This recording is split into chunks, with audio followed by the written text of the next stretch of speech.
Coming up on Dawn Patrol, a special world title edition. Matt Wilkinson provided a stellar start, back-to-back wins in Australia. Now world number 3. Can he salvage a world title run in 2016? Also, Gabriel Medina, high-flying act last year, took him on top of the podium in France. Will he be able to achieve a second world title this season? And also, is John Florence prepared for his destiny of carrying out that number 1 in the world all the way into Pipeline? That's coming up on Dawn Patrol.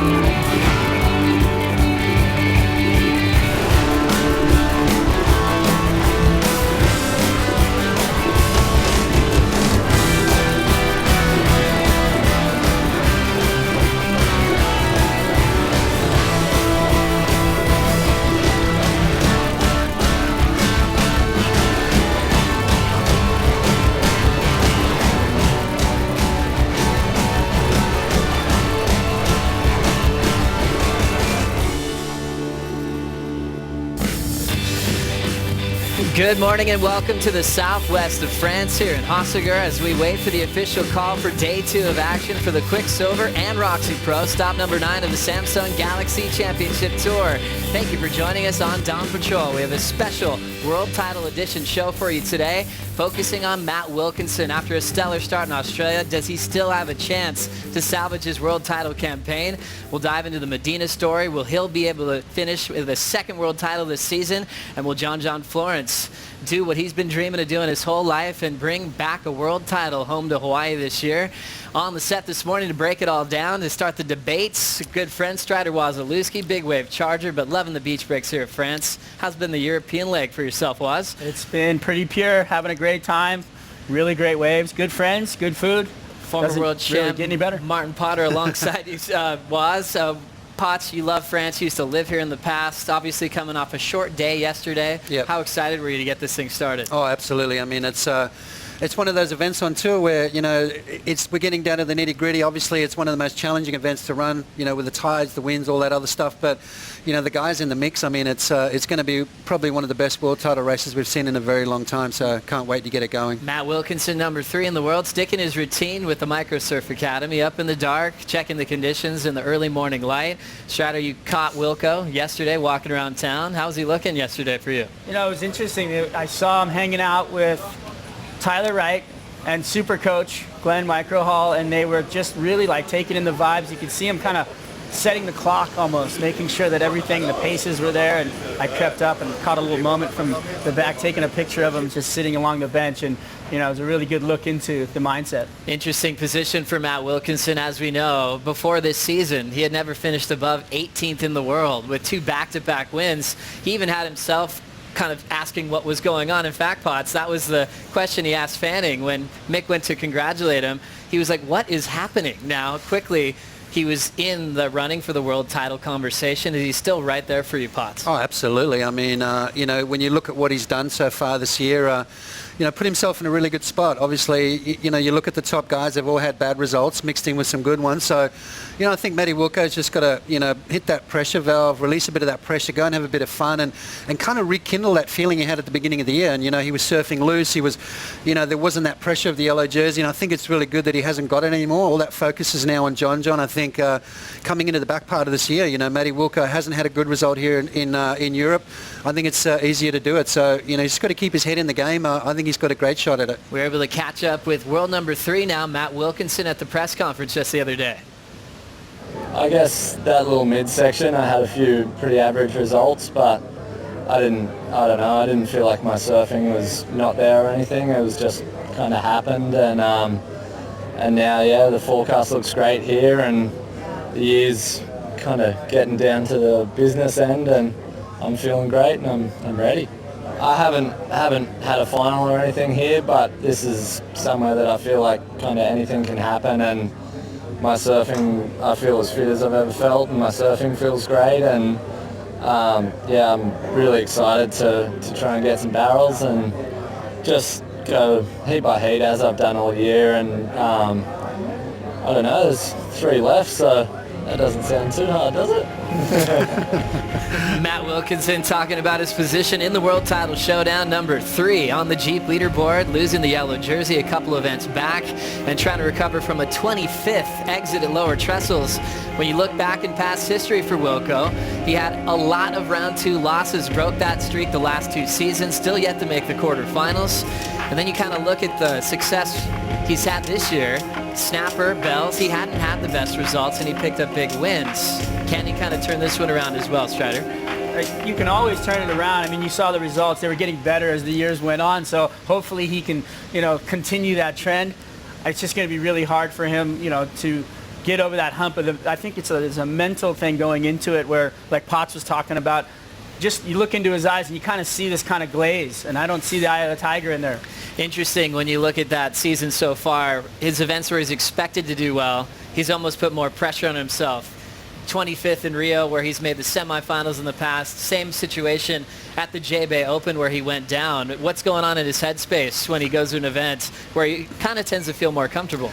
I don't know. I don't think you can really look at past results, throw all that out the window. I mean, every event that he's done well in the past, he didn't do well in this year. And flip side of the coin, every event that he did bad in last year has done well in this year. So if you keep that sort of momentum going, that sort of flow, I think he's going to do well here. It's a wave that suits his style of surfing. He's good on his backhand. I think Matty Wilco's just got to keep his head in the game, forget about what's going on around him and just go out there and have some fun. I think he's, like he said, he's surfing well. Yesterday we saw on the Dawn Patrol, he's putting in some serious training.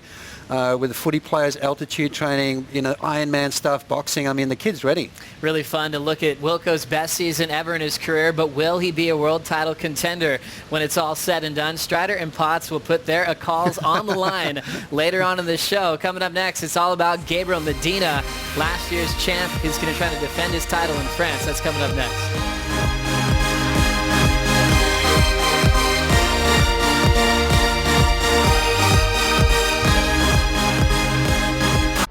Soul and a soul on the 45. Drop the needle, DJ on a hot 45. This world's spinning out of control. Hit us with a truth and a funky beat. Save us lost and heavy soul. Yeah, let it rip, let it roll. Right or wrong doesn't mean a thing at all in a world where money is king. Play another song for the folks on the floor, stuck on the outside.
Thank you for watching Dawn Patrol as we're still waiting for the official call to see if we'll get round 1 back underway. Remember, just 2 heats completed in yesterday's challenging conditions. And Jordy Smith, Jadson Andre, Kai Otten still on standby if we can get heat number 3 back in the lineup. Welcome to the World Title Edition show. Joe Trappell, Strider Wazalewski, Martin Potter. Boys, we talked about Matt Wilkinson, all the positives, some of the pressure moments he had to deal with throughout 2016. Now we're shifting to a guy who's already done it before in his career. Gabriel Medina created history as the first ever Brazilian champ in 2014, but he had different wins that season, Strider, when we look back to that world title run. So he would have to accomplish this second world title much differently. Well, I mean, he's by far, on paper, the favorite to win, I think. I think he's got so much competitive tact. He's just so good. It's so crazy. You see those airs. You see him in the barrel. The guy is just on point.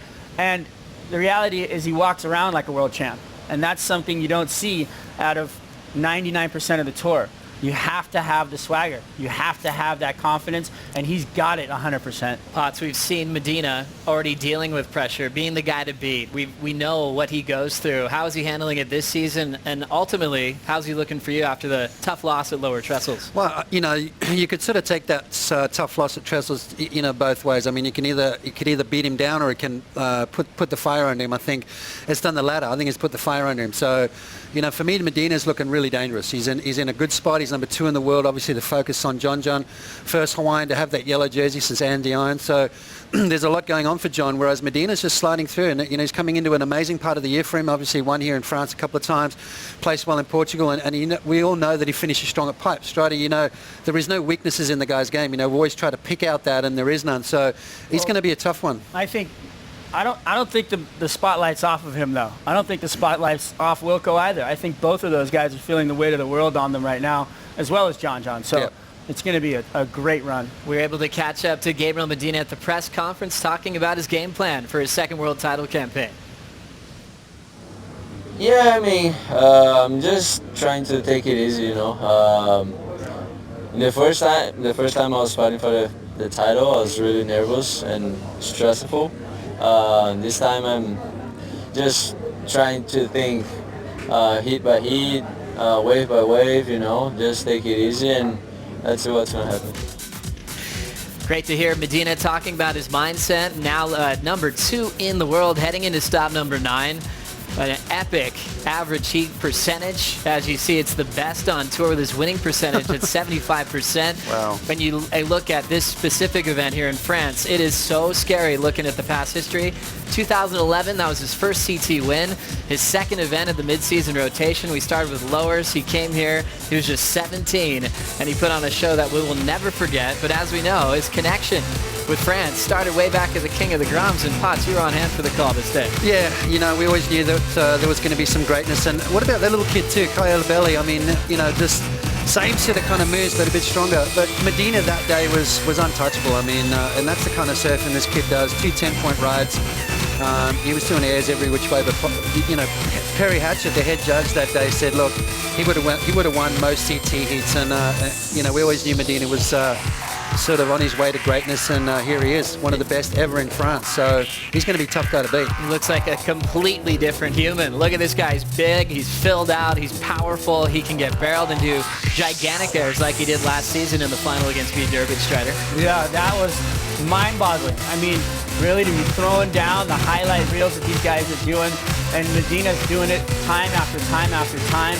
I mean, that was just literally like one of his everyday ones right there. And then the big one that he did in his closeout section, like glassy waves, by far one of the craziest airs ever thrown down in competition. I mean, you know, gigantic. To me, you got to ask yourself the question in France, how many guys can get a massive score with one maneuver? You know, and he's pretty much at the top of the list of that. Well, you look at his heat point totals too, right? He's over 14, and Wilco's down there around, I think, 11.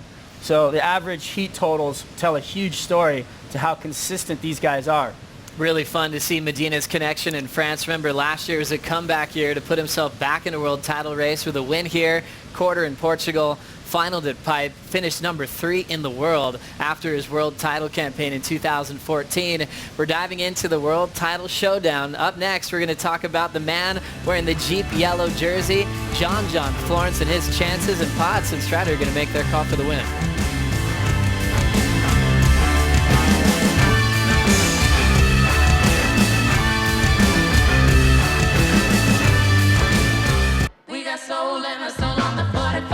Drop the needle, DJ, on a hot 45. This world's spinning out of control. Hit us with a truth and a funky beat. Set us lost and heavy soul. Yeah, let it rip, let it roll. Right or wrong doesn't mean a thing at all in a world where money is king. Play another song for the folks on the floor, stuck on the outside looking in. Yeah.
Thanks for being with us on Dawn Patrol. The commissioner's office is so busy right now checking the conditions to see if we're going to get round one back underway. So we're keeping in touch with those guys to see if we will get round one back in the lineup. Thanks for being with us on this world title edition of Dawn Patrol. We broke down Matt Wilkinson dropping to number 3 in the world. Also Gabriel Medina, defending France champ, also number 2 in the world. And now the moment we've been waiting for, number 1 in the world. Potts, before you've said whoever is number 1 in the world is the best surfer in the world. Thing is about John, he was getting that credit much before he had the ranking to back it up as well. Well, let's clarify that. Best free surfer in the world. For sure. Now he's the best competitor in the world. He's put it all together. So, the guy that wears the yellow jersey's obviously been doing everything right so far, and John's been doing that. I think, he's taken a year off of making movies and doing all those crazy airs, and he's actually producing some of his best competitive surfing I've ever seen. So, definitely the guy to beat right now. You also wonder what people do in the off-season to prepare. Florence made a vocal that he's going for a world title. He said he's going to put that statement out there early. He started talking about, hey, he actually was training, and he also ended up winning the Quicksilver in memory of Eddie Aikau, just even before the first event started, talking about how in tune he was with the ocean, Strider. Well, that's a great way to kick off your year, huh, Joe? Taking down the Eddie. And that was by far one of the most amazing events I've ever seen. And being out in the water, you get to see the intensity of it, the people, like their look, and John just seems so relaxed, and for him to win in those conditions just kind of leads you to believe that he can win in any conditions, and that he's got what it takes to do that. And the fact that he's training and adding all the little things together, it's a recipe, and he's put it all in there, and he's made this beautiful pie, and he's ready to eat. Florence, a big win in Brazil this season, back-to-back finals from J-Bay to Tahiti. A tough loss at Lower Trestles as he still wears the Jeep yellow jersey. We caught up with John Florence at the press conference where he's appearing to be relatively comfortable. Well, France is an amazing place, especially when we have the banks like we have right now. You walk down the beach and it's offshore, and you look down for as far as you can see, and you're like, oh, which peak am I going to surf today? Which left, which right, barrel, rib roll wave. It's like hundreds of different waves just in one setting, so it's pretty awesome. It's one of the more fun places to come to, and this year it's like the Graveyard has banks, so it's just bank after bank after bank, and so it's pretty awesome to just see all that. Oh, it's a super exciting time. These 3 events are going to be so much fun, especially if we start getting barreled here, I'm sure we'll get barreled in Portugal and pipe, and it's just getting barreled in these events is the best thing ever. Just like Medina, Florence with a stellar record here in the French beach breaks in his amazing career with just 125th. After that, it's everything above the final series, even a big win back in 2014 where he had the highest average heat score of the contest, the second best on tour that season, which was incredible to see. There was that one round, Potts, round 5, where the conditions were so shifty at Lenoir. It looked impossible to find a peak. He made it look effortless, almost like he was doing step-offs. There's only one other excellent range score in that round. All the other numbers were going JJ's way. Yeah, exactly. And that's just a testament to how good this kid is at putting himself in the right place at the right time. But I think there was a key word that he kept using there, getting barreled. That's all he wants to do. And this is definitely the place to do it. I mean, we've got swell on offer. Obviously, the winds this morning a little bit funky, but if it's big and tricky and that kind of conditions, he's going to be definitely the favorite. Well, Potts, Strider have been known for their really classic debates over the years, and we went through all the history with the top 3 on the Jeep leaderboard. Now it's time to make the calls on the line. Matt Wilkinson, either of you putting him as a world title threat this year to go all the way? We'll start with you, Potts. I put him as a threat, but I think just looking at everything that's been going on, I think looking at the guys that are in the running, the guys that have been there and done it before, I think Medina's going to be the one to watch. I think Medina's going to walk away with world title number 2. So jumping right to your call, Gabriel Medina accomplishing his 2nd world title, Strider Wasilewski. You can agree with Potts, or do you have a different game plan here? I'll agree with Potts on the latter part of it, on the Wilco call. I'm impressed. I just don't see the fire in him. And maybe I'm not hanging out with him every day. I don't know what he's doing behind the scenes. What, you're saying Wilco's not a threat? Not a threat. I think he's a threat. I don't even think he's a threat. Oh, wow. I just don't think he's got it there. I think number 3 in the world and he's not a threat? He's cooked. Wow. Yep. Heavy. There we go. Well, you did predict him losing the jersey in Tahiti, and now it's round out the top 2 left. Medina, John Florence. How are we going to see the showdown unfold? Well, on paper, you're right. Medina is the guy. I just feel like it's John's year. I feel like John's going to come at this thing from a fresh style. He's got a new perspective. He's training. He's putting things together. It's something we haven't seen, and I think he's treating that yellow jersey like a blankie. The guy's cuddled up on the couch. He's stoked. You know, he's like that lab turning into Cujo, man. He's coming after that thing. He so wants it. And the rivalry between him and Gabriel is out of control. And we've had a couple of Brazilian world champions, and I'd love to see John come back and take this thing away and fly the flag. I just love the fact that the rivalry's there, the surfing is there, and both of those guys are the best surfers in the world, and there's nobody on tour right now that can even come close to either of them, except for maybe Kelly at Pipeline.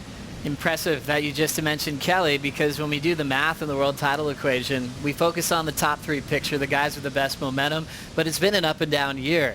Kelly winning his 55th in Tahiti, he still has a strong shot to win a world title because he's got a great track record at every event leading up, especially the Bonsai Pipeline, where I still think he's the best guy in the world to compete out there. Who's the serious wild card? Is it Kelly? Or what about Jordy Smith, who's also number 4 in the world pots? Well, Jordy's, obviously come off a win, but there's events that Jordy doesn't do well in, and this is kind of part of the year that he sort of fumbles, and then finishing in Hawaii, that could be his Achilles heel. But I think Kelly definitely could be a spoiler. I mean, out of all the top 10 guys, the only guy that's won every single event from here on in. So, if Kelly finds that mojo that he had in Tahiti and come out with a win here in France, back it up with Portugal, go into pipe with a shot. I mean, stranger things have happened for sure. So Strider sort of finishing that question for us. Will our world title come in the top 3, the guys we're breaking down, or will we be even more surprised with a kind of a wild card winner in the last few events? Well, yeah, I think Kelly's the X factor. You got the guy, and how pissed off he was yesterday about losing. Literally, like, he was notably ticked. 2.73. So you gotta love that. And when he's that mad, he's dangerous. Yeah. He wants it that bad. So he's the one guy I would look out for. Otherwise, John, Medina, that's the one to watch. Really looking forward to this one possibly getting underway today. Coming up next on Dawn Patrol, we will get the official call from the commissioner's office to see if we'll be off and running. We'll be right back.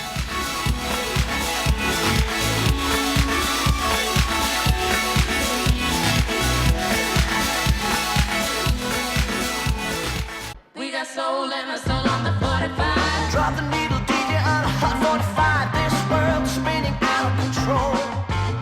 Hit us with a truth and a funky beat. Set us lost and heavy soul. Yeah, let it rip, let it roll. Right or wrong doesn't mean a thing at all in a world where money is king. Play another song for the folks on the floor, stuck on the outside looking in. Yeah, spin the record around and around and around and around. Oh yeah, turn up the sound, turn it up, here we go now.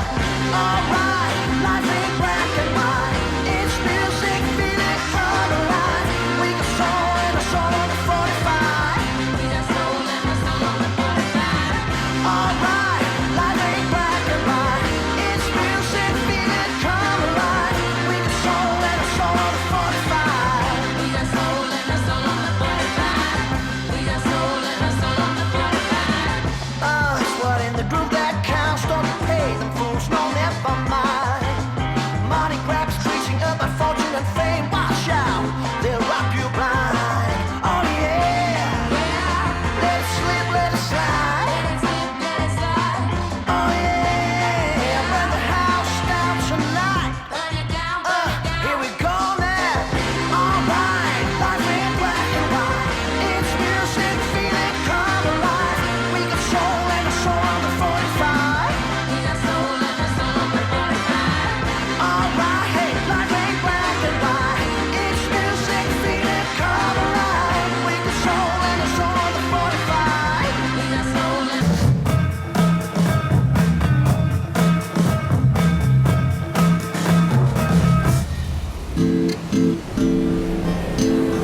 Hi, I'm Leonardo Ferravanti, and this is your GoPro breakdown. Here we are down the beach at the contest site, which is Lake Cunha. All the boys are warming up for the contest. So you gotta break it down. A little bit further down the beach there, La Gravière, which works on high tide. This bank, Lake Cunha, it's still heavy barrels, but it's not as gnarly. But you can still get some long right-hand barrels and also left-hand barrels, and it would be great to just get out there and get some long rides with barrels and do a couple turns.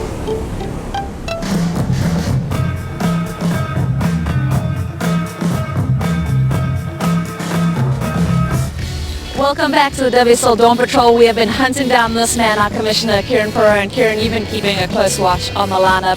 How do the waves look today, and will we get the contest underway? Yep, definitely. We've been down here since dark, and really kind of all that cloud cover kept it pretty dark for a long time, so only been able to really see it for the last 40 minutes. It looked like it had some potential, and we were kind of interested in watching a little longer. Really still quite junky though, a lot of swell still pushing in, and we've got high tide now, so it's settling things down. As the tide goes out, the wind's going to come up onshore, so we're going to be off for the day again and come back tomorrow hoping for better conditions. And Kieran, we know that it takes time to set up this event site and find the exact bank that we're going to surf on. How long has it been the process, just finding this bank and tracking it all down? Yeah, that starts about 6 weeks before we all get here. Alan Ryu, our surfing director here, works with Shane and the local organisers and really kind of tries to find the best location that we can set up the main site. We've got all these mobile backup options as well, and right now we have incredible banks in France. We need the winds to kind of cooperate, be offshore with this swell being peakier today. It would have been incredible today to see an offshore wind all day, but unfortunately we've got kind of messy onshore wind, and we're going to have to wait until tomorrow. It's a late day. Thanks for your time, Kieran. Back to you, Joe. Thank you very much, Rosie and KP, making the big call this morning. Contest called off for the Quicksilver and Roxy Pro. Roxy Pro still yet to get underway, as we'll hopefully get started soon. Joe Turpel, Strider Wazalewski, now saying a big good morning to former big wave champ Peter Mell, who we love going to for the forecast. Why aren't we running? Are we sticking to what's true in the maps? And when can we see this thing back on? Well, we talked about this from the beginning, yesterday's Dawn Patrol, and welcome back, Joe. Glad you made it.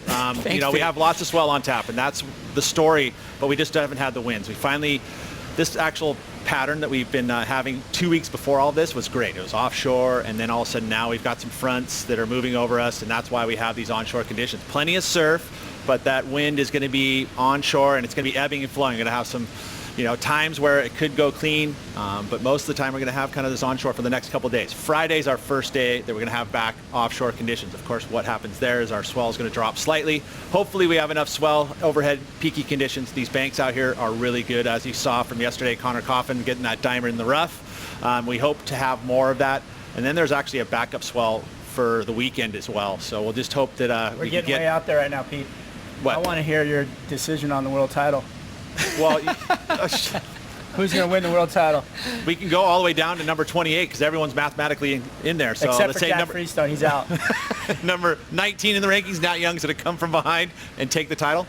Joe, I love big it. Call. I think John Florence, this is his year to take it all the way. It's a fun conversation with the World Title Edition. Joe, and we got fence. you guys to join the conversation. Let us know who the World Title threat will be this year. You're pretty harsh on Wilco, dude. The truth. Well, I this think is he's our gonna normal wanna talk day. to you over This is there. what happens at lunch. These guys will debate. Can't wait for it to continue on set. Enjoy the rest of your day on WorldSurfLeague.com. See you tomorrow for Dawn Patrol.